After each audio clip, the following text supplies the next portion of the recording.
Hi guys. So this is going to be an incredibly short gaggle. Is it okay if we just start with questions? I actually have stuff at the top that I need to share. So today's jobs numbers reflect that we have been saying for many months we are in a transition to stable and steady growth. Today's unemployment rate matches its lowest level in 50 years at 3.5%. This kind of job growth is consistent with a low unemployment rate and a healthy economy. More people are working than at any point in American history. Hispanic unemployment is at the lowest rate in history, and Black unemployment remains low. That's millions of families with dignity, with the dignity and peace of mind that a paycheck provides. The president's strategy of building the economy from the bottom up and the middle out is delivering for the American people, bringing jobs back from overseas, and that the Inflation Reduction Act is accelerating that progress for creating new manufacturing jobs all over the country and cutting the biggest costs families face. And so it is fitting that today on National Manufacturing Day, President Biden will have a chance to highlight the resurgence in American manufacturing during a visit to Volvo's Hagerstown, Maryland facility. The president will talk about how he and the congressional Republicans have two very different economic views for the country. The Inflation Reduction Act is lowering prescription drug prices, energy bills, and healthcare costs paid for by ending the ability of giant corporations to pay nothing in taxes. Congressional Republicans would want to repeal the Inflation Reduction Act, which will worsen inflation, raise costs for families, and hand wealthy special interests a tax giveaway. They would also wipe out new clean energy manufacturing jobs being created because of the Inflation Reduction Act. I also want to note a note, as CNN reported this morning, Republicans in Congress are continuing to, quote, vote no, but take the dough. Last year, they attacked President Biden's bipartisan infrastructure law as, quote, socialism. Now they are asking for funding the law provides for crucial job-creating infrastructure priorities in their districts. We've seen this phenomenon before with President Biden's American Rescue Plan. The bipartisan infrastructure law is rebuilding our roads and bridges, delivering cheaper and cleaner energy, and creating good paying jobs across the country. It's sad, but not surprising that many House and Senate Republicans are now trying to claim credit and benefit for parts of the president's agenda they fought to block. President Biden ran for president to rebuild the middle class. There's more to do, but we are proud to be making significant progress to families. I'm going to also finally announce something that people have wanted back. It's back by popular demand, which is the week ahead preview. So let me share with you the week ahead. I think there's a lot that we need to get to, and we're about to land.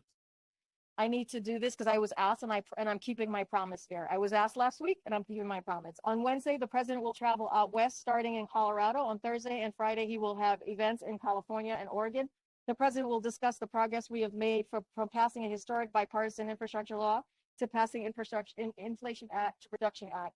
He'll draw a contrast between his plan to protect and strengthen Medicare and family and Social Security, and plan for congressional Republicans, which puts a Medicare and Social Security on the chopping block. Okay, with that, go ahead. Did the president plan to use the word Armageddon? Why did he choose that particular reference to Revelation 16:16? Okay, so Russia's talk of using nuclear weapons is irresponsible, and there's no way to use them without unintended consequences. It cannot happen. We won't be intimidated by Putin's rhetoric. We have not seen any reason to adjust our own nuclear posture, nor do we have indications they are preparing to use them. But Putin can de-escalate this at any time, and there is no reason to escalate. Those comments made for the first time in front of a group of donors rather than at a press conference or more public type of forum? President comments has been very consistent. He was reinforcing what we have been saying, which is how seriously we take these threats about nuclear weapons, as we have done when the Russians have made these threats throughout the conflict. So the kind of irresponsible rhetoric we have seen is no way for the leader of a nuclear armed state to speak. And that's what the president was making very clear about. Do you have new intel that caused the president to ratchet up the level of concern? No, the president was speaking about concerns about Putin's threats to use nuclear weapons, just as he did at the UN General Assembly. And we have done over the past few weeks, you have heard us say this over and over again. You've heard it from the National Security Advisor, Jake Sullivan, how seriously we are taking this. And that's what the president was speaking to. So there's no imminent threat. I mean, there's no No, there is no, we, as I said before, we have not seen any reason to adjust our own strategic nuclear posture, nor do we have indication that Russia is preparing to imminently use nuclear weapons. Karine, the president also talked about the fact that you're trying to figure out what Putin's off-ramp is, or something that would allow him to save face. Is there any concession being discussed between the U.S. and allies that would be acceptable to make sure that this conflict de-escalates? We see this, and you've heard us say this before. There's only one country that is responsible for this war, only one country, and that's Russia. And they started this conflict, and Mr. Putin has the ability to stop this conflict today. The president also said that it remains to be seen if he meets with President Putin at the G20. Are there any preconditions for under which he would do this meeting or not do this meeting? And can you talk about the planning for such a meeting in the event? Don't have anything to preview. I'll say one more thing. You know, Russia's nuclear rhetoric has been reckless and irresponsible. But if the Cuban Missile Crisis has taught us anything, it is the value of reducing nuclear risk and not brandishing it. Karine, President Biden has expressed a lot of concern about climate, especially after the hurricane. Is he planning to does he want to go to COP27? And are you taking any measures? Are there executive actions you can take on the insurance front to make sure that people don't rebuild in unsafe areas?